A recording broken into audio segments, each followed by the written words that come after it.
Chapter 2. Jonas watched as his father poured a fresh cup of coffee. He waited. "You know," his father finally said, "every December was exciting to me when I was young, and it has been for you and Lily too, I'm sure. Each December brings such changes." Jonas nodded. He could remember the Decembers back to when he had become, well, probably a 4. The earlier ones were lost to him, but he observed them each year, and he remembered Lily's earliest Decembers. He remembered when his family received Lily, the day she was named, the day she had become a 1. The ceremony for the 1s was always noisy and fun. Each December, all the new children born in the previous year turned 1. One at a time. There were always 50 in each year's group. If none had been released, they had been brought to the stage by the nurturers who had cared for them since birth. Some were already walking, wobbly on their unsteady legs. Others were no more than a few days old, wrapped in blankets held by their nurturers. "I enjoy the naming," Jonas said. His mother agreed, smiling. "The year we got Lily, we knew, of course, that we'd receive our female because we'd made our application and been approved. But I'd been wondering what her name would be." "I could have sneaked a look at the list prior to the ceremony," Father confided. "The committee always makes the list in advance, and it's right there in the office at the nurturing center." "As a matter of fact," he went on, "I felt a little guilty about this, but I did go in this afternoon and look to see if this year's naming list had been made yet. It was right there in the office, and I looked up number 36.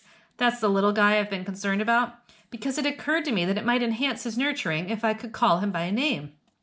Just privately, of course, when no one else is around." "Did you find it?" Jonas asked. He was fascinated. It didn't seem a terribly important rule, but the fact that his father had broken a rule at all awed him. He glanced at his mother, the one responsible for adherence to the rules, and was relieved that she was smiling.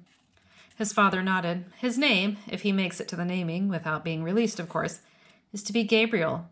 So I whispered that to him when I feed him every 4 hours and during exercise and playtime, if no one can hear me." "I call him Gabe, actually," he said, and grinned. Gabe. Jonas tried it out. A good name, he decided.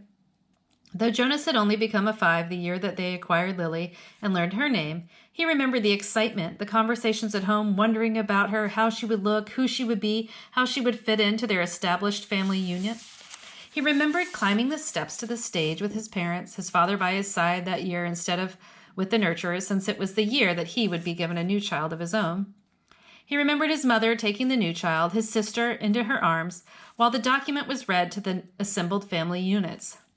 "New child 23, the neighbor had read, Lily." He remembered his father's look of delight, and that his father had whispered, "She's one of my favorites. I was hoping for her to be the one." The crowd had clapped and Jonas had grinned. He liked his sister's name.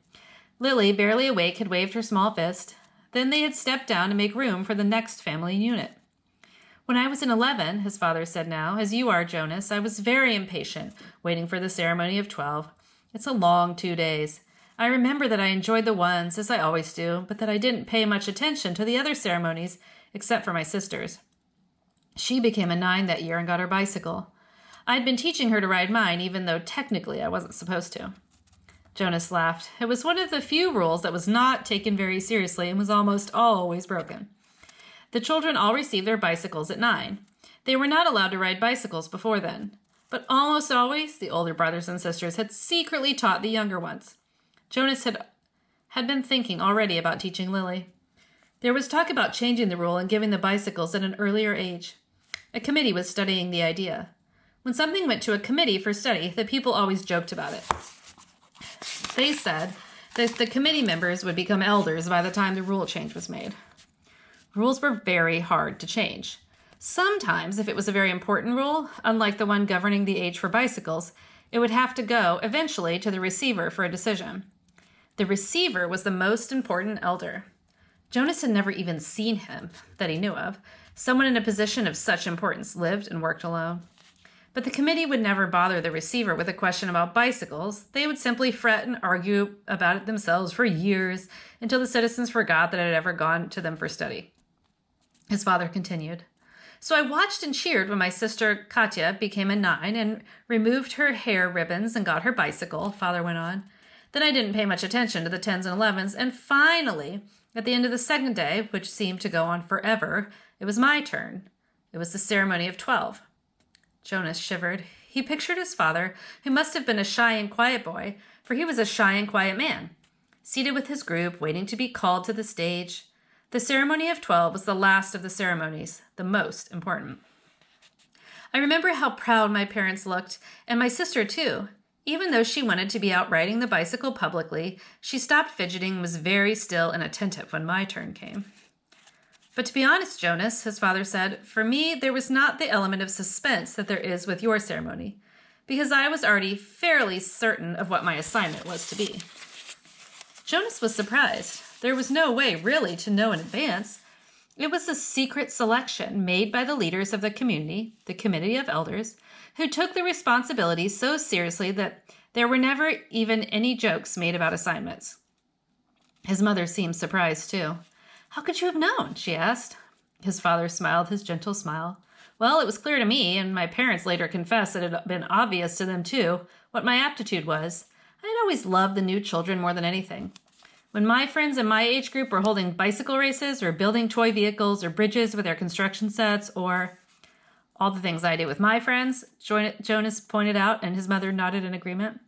I always participated, of course, because as children we must experience all of those things, and I studied hard in school as you do, Jonas.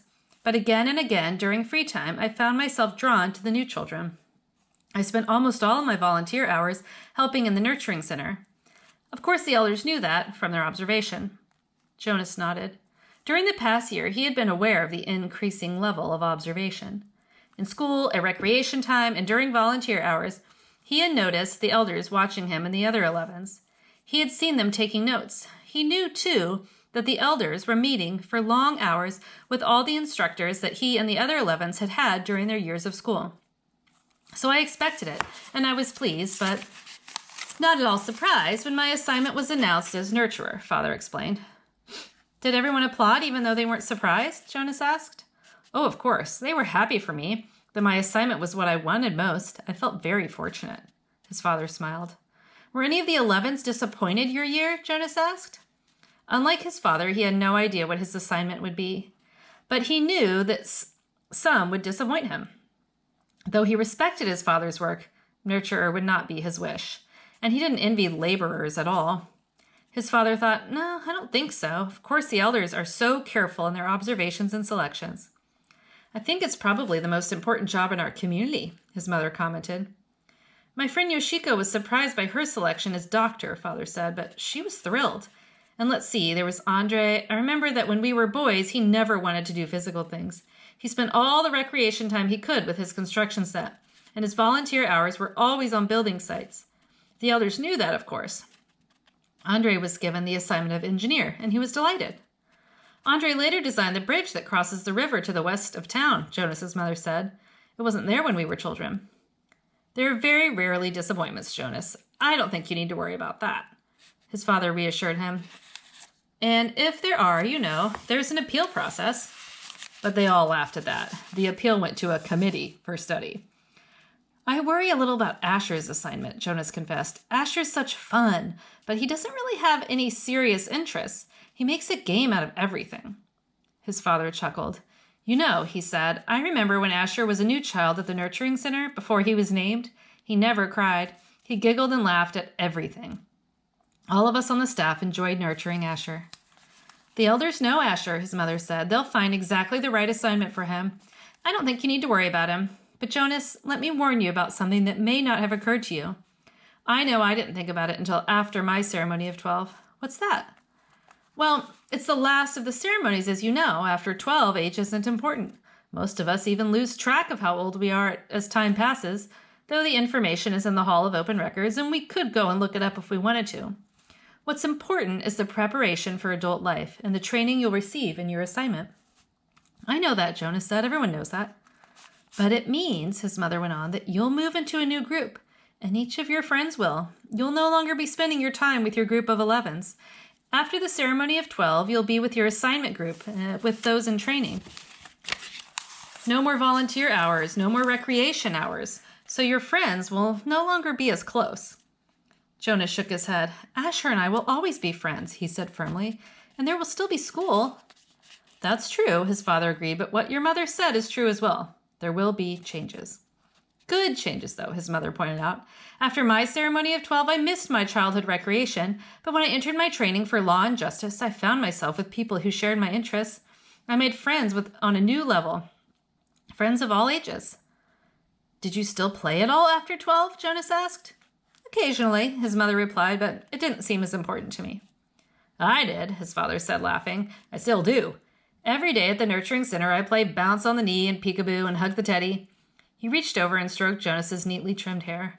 Fun doesn't end when you become 12. Lily appeared wearing her nightclothes in the doorway. She gave an impatient sigh.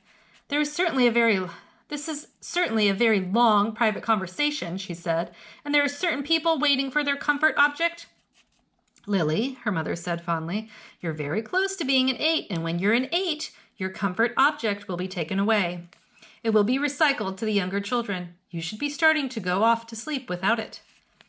But her father had already gone to the shelf and taken down the stuffed elephant which was kept there. Many of the comfort objects, like Lily's, were soft, stuffed imaginary creatures. Jonas's had been called a bear. Here you are, Lily Billy, he said. I'll come help you remove your hair ribbons. Jonas and his mother rolled their eyes, yet they watched affectionately as Lily and her father headed to her sleeping room with the stuffed elephant that had been given to her as a comfort object when she was born. His mother moved to her big desk and opened her briefcase. Her work never seemed to end, even when she was at home in the evening. Jonas went to his own desk and began to sort through his school papers for the evening's assignment. But his mind was still on December and the coming ceremony. Though he'd been reassured by the talk with his parents, he hadn't the slightest idea what assignment the elders would be selecting for his future, or how he might feel about it when the day came.